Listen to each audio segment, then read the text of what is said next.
got a simple one today. I'm Stephen Hewitt. Welcome to Superhuman Customs, where we just customize action figures on this channel, generally McFarlane 7-inch figures.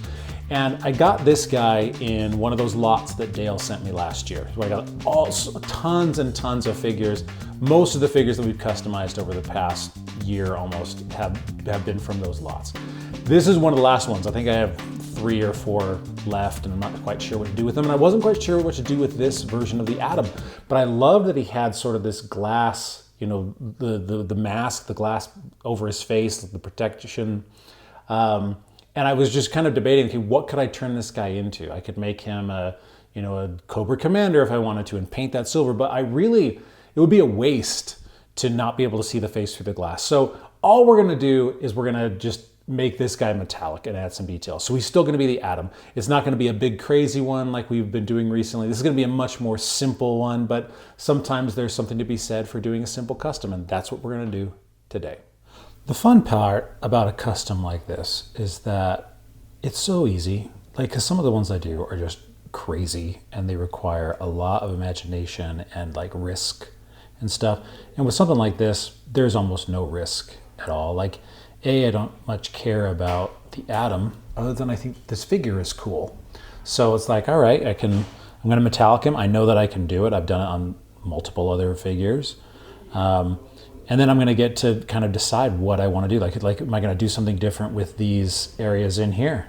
Am I gonna do some silver in there? I don't know, but it's very, very simple. So yeah, what I'm using, I've got the Art Deco, the craft paint. Normally I don't, craft paints aren't great, but the metallics do work really well because they go on so thin, and that's why they work.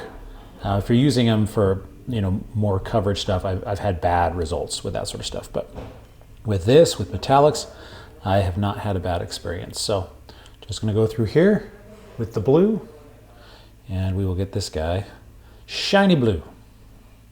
The fun thing is that normally when I use this metallic, it lightens up the blues. And with this one, it's such a light grayish blue that it's actually darkening him up, which is cool because I think that's a little bit more true to the character.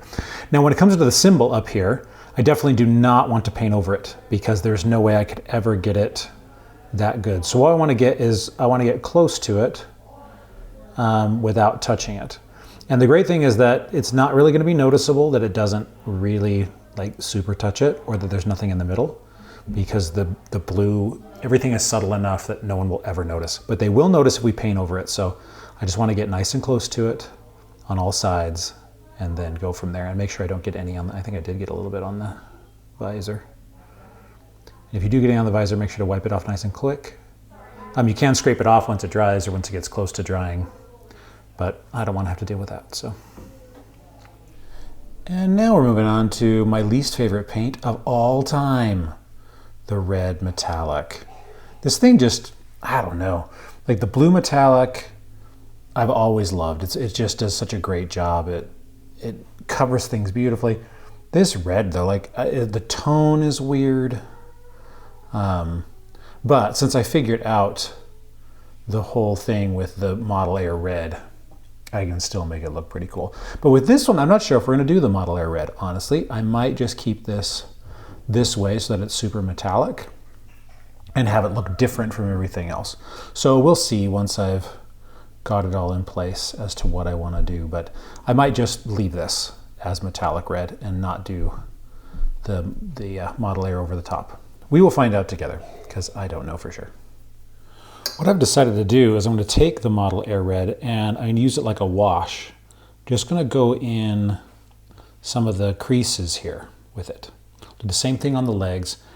And I'm not sure if I'll do it with the blue wash that I have on the blue. Like in here, it's really easy to kind of get these get these details. But up here, the creases are so small that I'm afraid that the wash is going to get all over, and then with how thin I put this blue paint on to make it work so well, I wouldn't be able to get the same shade again. So I'm debating, but I think this will look really cool. It'll be subtle, but it will look, a little bit more real. So we are going to experiment. I do like how this turned out. It's nice and subtle, but it gives it some really nice texture.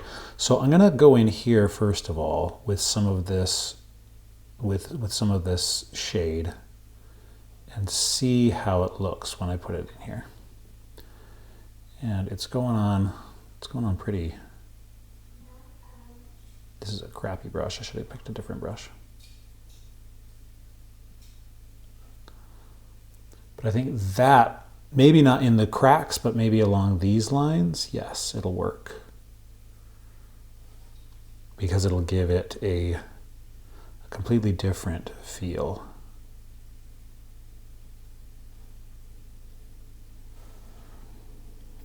Yeah, maybe just like, and maybe here in the center too. Some of these areas here.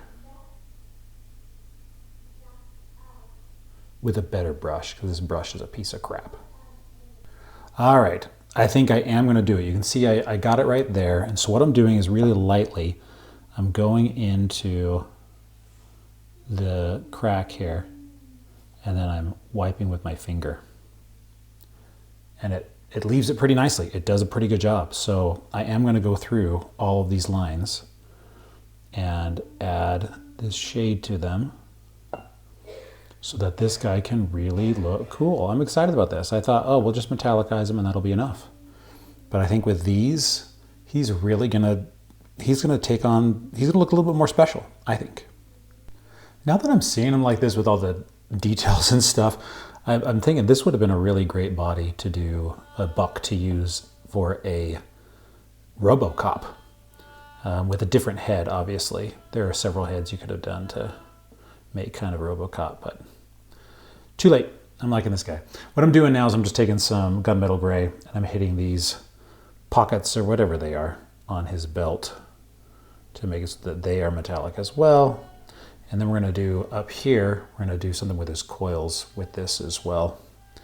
I'm not quite sure, haven't quite decided what that's gonna look like, but we'll get this done first and then we'll move on to that one. Now with the hose, I'm gonna go over the entire thing with gunmetal gray. And then you can see it's got these, well, maybe you can't, I don't know. But it's got these little like lines here, like thicker parts. I'm gonna hit those with silver so they stand out. But for right now, we're gonna go through with gunmetal gray and we're gonna get these cables so that they stand out. And I might do a little bit of a dry brush right here, the gunmetal gray too. Yeah, I think I'm gonna. Let's make him all metallic, man. Let's do all of it. Last thing we're gonna do is I'm gonna add some silver highlights. I'm just gonna add like a dot here over a rivet. Like so. I'm gonna hit the belt right here so that the belt part stands out from the rest. And then I'm gonna hit those lines right in here. And then I think we're gonna be done. I'll take a look and see if there's any other changes I wanna make, but I think he's definitely gonna stand out at this point, which is what I want.